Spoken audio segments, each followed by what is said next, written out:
welcome to the Spice Rack. I'm Shannon Spicer, and I'm here to add some spice to your quilting. My video today will be about showing you how to create the first block in my new series called the Spicerack Sampler.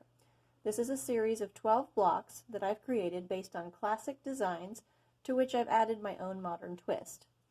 I will be creating one block per week, and I'd love for you to join along with me. You can find a link to this pattern in the description below, and also a link to my Instagram account. Share your blocks with me using the hashtag SpiceRackSampler. My first block in this series is the classic rail fence.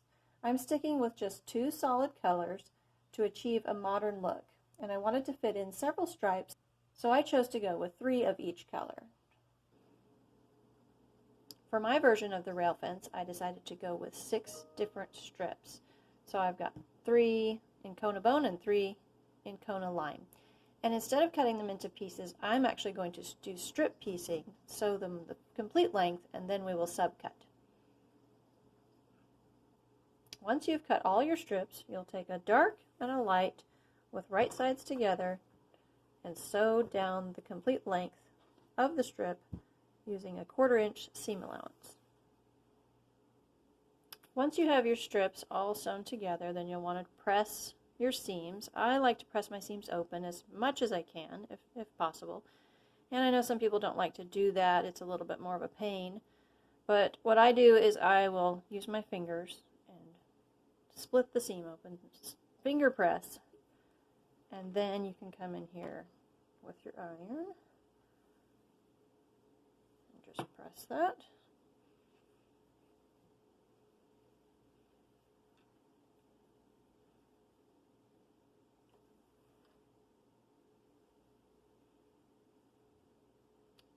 Press rather than iron for the most part.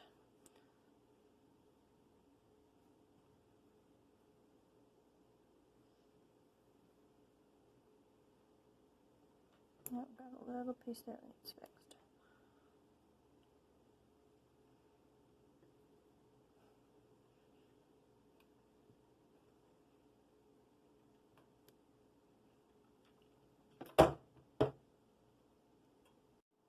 Now we've got one big piece of 6 stripes, and we're going to subcut that into squares so that we can arrange them into blocks to make our big block, the rail fence. Now you'll notice at the ends, my ends are all kind of wonky. I've got obviously the selvage here, so I lined these up with the part that I would be cutting off. And same over here, but a lot of times when you sew strips together, they kind of stagger a bit. They don't stack completely perfect. Some people recommend sewing one in one direction and then the next strip in the opposite direction, and so on and so forth. But in this particular pattern, and you can do this with other things, is give yourself a little leeway. I gave you 1 extra inch in length so that if they are a little bit off on the ends, you have extra to deal with for your trimming. Okay, what I like to do when I'm trimming is I like to line up one of the straight lines with one of the seams. So I'm just going to cut off all the wonkiness at the end.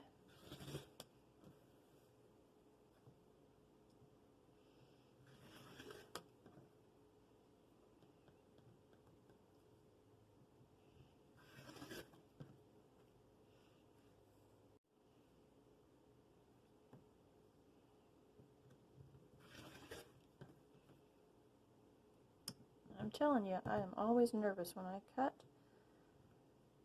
I double and sometimes triple count to make sure I'm right.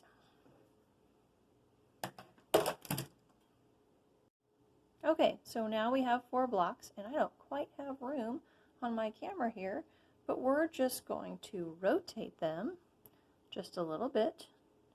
Each one is a 1/4 turn different from the last.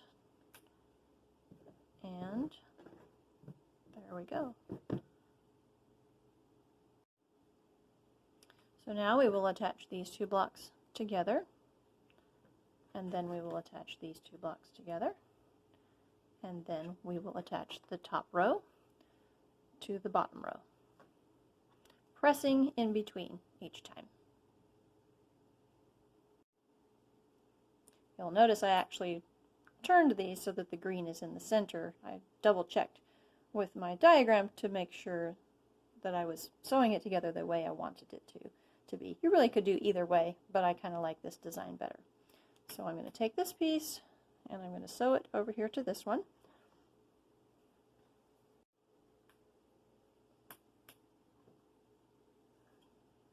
And now this piece over here to this piece.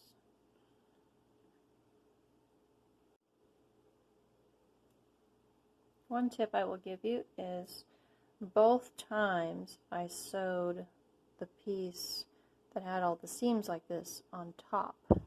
This one actually would have been on the bottom. If it was like this and I fold this over, it would have been that side. But I flipped it over so that I could see all of these seams as they went through the machine so they wouldn't get accidentally turned or bunched.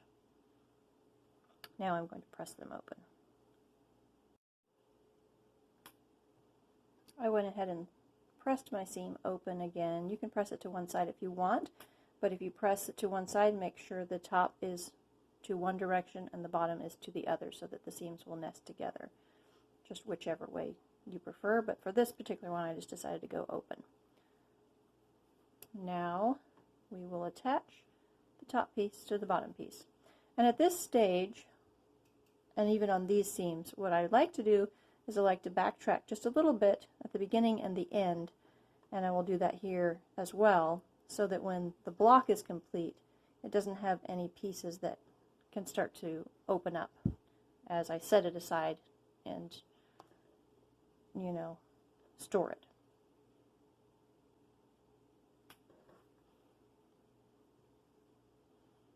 And you can pin these together if you like. I don't really like to use pins.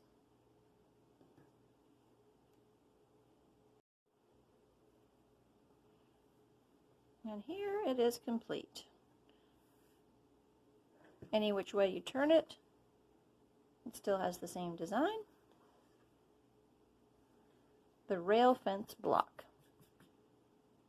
I hope you enjoyed this tutorial. For the pattern, you can visit my website, thespicerackquilts.com, or click the link in the description below. I hope you join me next week when I explore a modern twist on the log cabin block. Be sure to subscribe and turn the bell on to receive notifications of when these videos are posted. And you can sign up for my newsletter in the link in the description.